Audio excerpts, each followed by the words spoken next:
Sende sakitleşir şehir, sanki zaman bir anlık dayanır. Adını demezsem de yüreğim her döyüntüde seni tanıyır.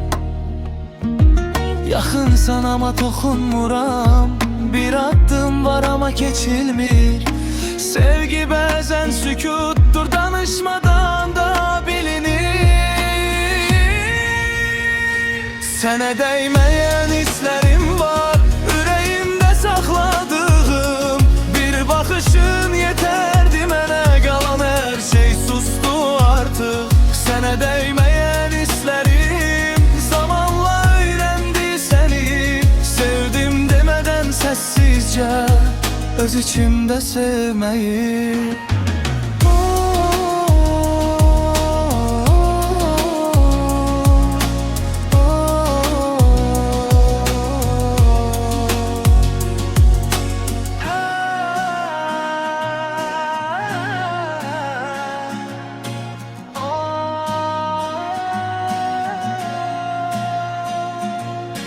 Eyni yolda fərqli arzular, göz gözə gəlib ayrıldıq.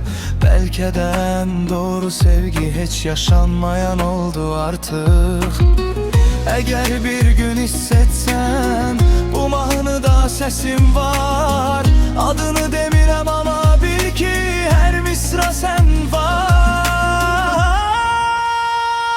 Sənə dəyməyən hislərim var, itirmədim, gizlətmədim. Sadəcə zaman istəmədi, mən səni incitmədim. Sənə dəyməyən hislərim hələ də səni tanıyır. Adını çəkməsəm belə qəlbim səni xatırlayır. Sənə dəyməyən hislərim var, itirmədim, gizlətmədim. Sadəcə zaman istəmədi, mən səni incitmədim. Sənə dəyməyən hislərim hələ də səni tanıyır. Adını çəkməsəm belə qəlbim səni xatırlayır.